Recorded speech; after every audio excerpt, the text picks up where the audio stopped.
This channel does not promote any violent, harmful, or illegal activities. All content provided by this channel is meant for an educational purpose only. Cancer Healer Center, a new beginning.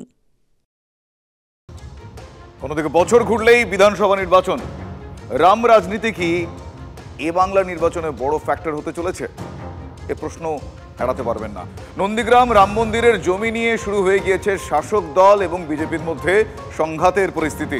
Kunal Ghosh তিনি দাবি করছেন যে হাসপাতালের নামে জমি নিয়ে সোনাচূড়ায় রাম মন্দির তৈরি করেছেন শুভেন্দু অধিকারী। আগে হাসপাতাল হবে, তারপর মন্দির। নন্দীগ্রামে অনুষ্ঠান মঞ্চ থেকে এভাবেই হুঙ্কার দিয়েছেন তৃণমূল কংগ্রেস নেতা। আমার জায়গা আছে, একটা 2.5 বিঘা জায়গা আছে সোনাচূড়া। ওই জায়গায় আমরা স্থায়ী রাম মন্দির নির্মাণ করব এবং 6 এপ্রিল রামনবমীর দিন ভিত্তিপ্রস্তর স্থাপন। গত 22শে জানুয়ারি নিজের কেন্দ্রে দাঁড়িয়ে সোনাচূড়ায় রাম মন্দির তৈরির ঘোষণা করেছিলেন শুভেন্দু অধিকারী। জমি আন্দোলনের আঁতুড়ঘর নন্দীগ্রামে রাম মন্দিরের জমি নিয়ে নতুন বিতর্ক। তৃণমূলের দাবি, সমাজসেবামূলক কাজের জন্য মহাশ্বেতা দেবী সহ আরও অনেকে এই জমিটি কিনতে টাকা দিয়েছিলেন। পরে জমিটি নিজের নামে রেজিস্ট্রি করে নেন শুভেন্দু। বর্তমানে এই জমির মূল্য প্রায় 6 কোটি টাকা। তৃণমূলের অভিযোগ, শুভেন্দু আগে কথা দিয়েছিলেন ওই জমিতে হাসপাতাল হবে, কিন্তু এখন বলছেন মন্দির হবে। কুণালের সাফ কথা, নিজের নামে রেজিস্ট্রি করা জমি সেটা তো বিজেপির হয়ে যেতে পারে না। ওই জমিতে শহীদের রক্ত, ওই জমিতে শহীদ পরিবারের চোখের জল। মন্দির কেউ করছে করুক, আমরাও চাই মন্দির হোক, মন্দিরের কেউ বিরোধিতা করছে না, কিন্তু মানুষকে দেয়া যে কথা রাখতে হবে, বিশ্বাসঘাতকতা চলবে না। ওই জমিতে প্রথমে আগে হাসপাতাল করতে হবে, বাকি অংশে কেউ কোনো মন্দির করলে সে করতে। বিরোধী দলনেতার ঘনিষ্ঠ মহলের দাবি, যে রাম মন্দিরের পরিকল্পনা নেওয়া হয়েছে সেটা সামাজিক কাজেরই আওতায় পড়ে। মন্দির সংলগ্ন আয়ুর্বেদিক ও হোমিওপ্যাথি ওষুধের দোকানও তৈরি করা হবে। রাম মন্দির বিষয়টা সোনাচূড়া মানুষের আবেগ একটা আছে, সেই জায়গাটাকে তাকে সেই মর্যাদা দেয়া, সেই সঙ্গে নন্দীগ্রাম মানুষের আবেগকে মর্যাদা দেয়া। নিশ্চিত কেবলমাত্র রাম মন্দির হবে না, এখানে সমস্ত রকম পরিষেবা দেওয়ার জন্য সমস্ত রকম ব্যবস্থাই করা হবে। তৃণমূল বিজেপি দুপক্ষকেই খোঁচা দিতে ছাড়েনি সিপিএম।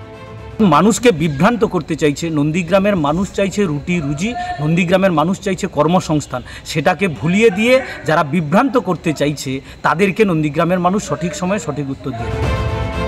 6 এপ্রিল রামনবমীতে সোনাচূড়ায় রাম মন্দিরের ভূমি পুজো।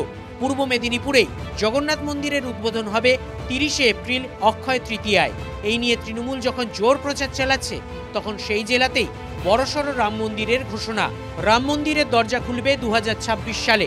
26-এর বিধানসভা নির্বাচনের ইস্যু কি এখনই ঠিক করে ফেলেছে শাসক আর বিরোধী? নন্দীগ্রাম থেকে কনিষ্ক মাইতির রিপোর্ট, TV9 বাংলা। আচ্ছা, মালদায় তৃণমূলে কি ঘরশত্রু বিভীষণের সংখ্যা বাড়ছে? নেতাদের মধ্যে কোন রকম মিত্রতা কিন্তু দেখতে পাওয়া যাচ্ছে না, বন্ধুত্ব যাকে বলে। সাবিত্রী মিত্রের অভিযোগের পর এই প্রশ্নটা এবার অনেকটাই বড় হয়ে উঠেছে। হত্যার চক্রান্তের অভিযোগ এনেছেন মানিকচকের এই তৃণমূল কংগ্রেস বিধায়ক। দলেরই একাংশের বিরুদ্ধে ষড়যন্ত্রের ইঙ্গিত মানিকচকের বিধায়ক, যে কারণে প্রশ্নটা আরো জোরালো হচ্ছে।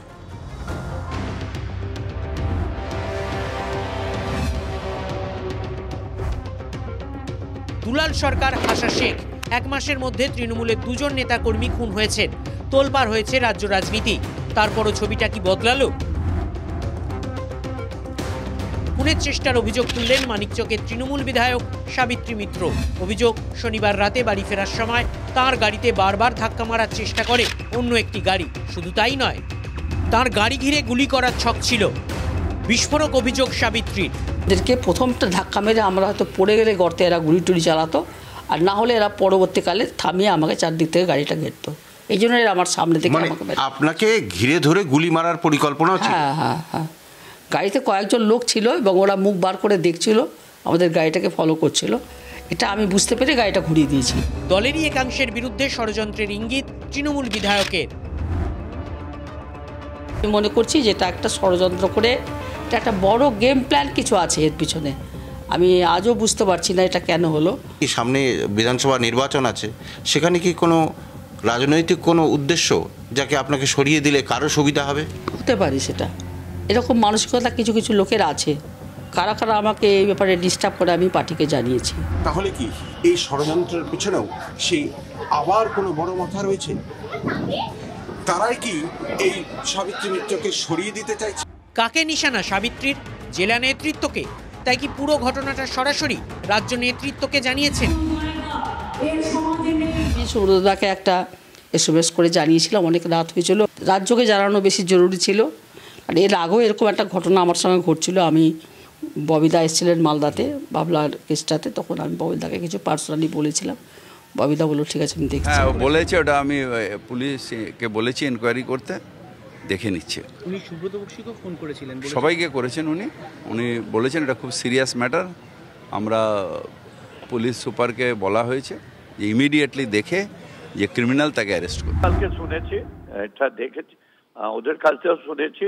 আমাকে সাবিত্রী মিত্র জানায়নি, কিন্তু আমাকে সাবিত্রী মিত্র আরেকজন আমাকে ফোন করে জানিয়ে। সাবিত্রী মিত্রের অভিযোগের ভিত্তিতে গোটা ঘটনার তদন্ত শুরু করেছে পুলিশ। ইতিমধ্যে এক সন্দেহভাজনকে গ্রেফতারও করা হয়েছে। মুখ্যমন্ত্রী তার নিজের দলের MLA মন্ত্রীদেরকে, নেতাদেরকেই প্রোটেকশন দিতে পারছেন না।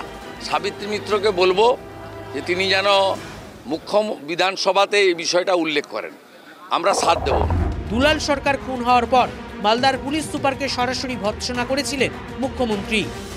আপনার ওখানে তো আজকে আমার একজন পুরো সহকর্মীকে মার্ডার হয়ে গেল এসপির অপদার্থতার জন্য। আগেও সে অনেকবার অ্যাটাক করেছে, সে ইলেক্টেড জনপ্রতিনিধিও ছিল। এটা খুব দুর্ভাগ্য আমাদের।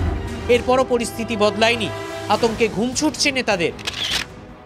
আগে দুটো তৃণমূল ছিল, আদি তৃণমূল, নব্য তৃণমূল।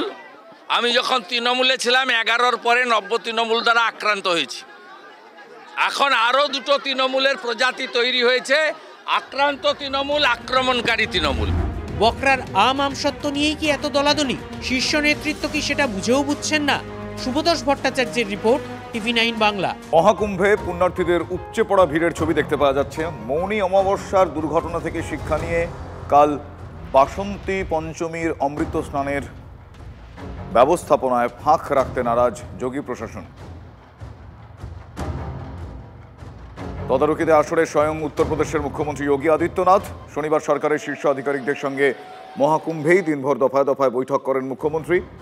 সরেজমিনে খতিয়ে দেখেছেন মেলার নিরাপত্তা ব্যবস্থা। স্নানের ব্যবস্থা 100% ত্রুটিবিহীন করার নির্দেশ। পুণ্যার্থীদের নিরাপত্তা সুনিশ্চিত করতে একাধিক পদক্ষেপ। জোনাল সিস্টেম মেনে স্নান করতে হবে পুণ্যার্থীদের। স্নান করতে যাওয়া এবং পুণ্যার্থীদের স্নান সেরে ফেরার রুট সম্পূর্ণ আলাদা। যে রুট দিয়ে পুণ্যার্থীরা মেলা গ্রাউন্ডে প্রবেশ করবেন তার নিকটবর্তী ঘাটেই স্নান করতে হবে। জনস্রোত যেন কোথাও মুখোমুখি না হয় তা নিশ্চিত করতে নির্দেশ পুলিশকে। ভিড় নিয়ন্ত্রণের জন্য নির্দিষ্ট দূরত্ব অন্তর অন্তর মোতায়েন থাকবে পুলিশ সহ নিরাপত্তা বাহিনী। দুর্ঘটনা থেকে শিক্ষা নিয়ে বাড়ানো হচ্ছে পার্কিং স্পেসও।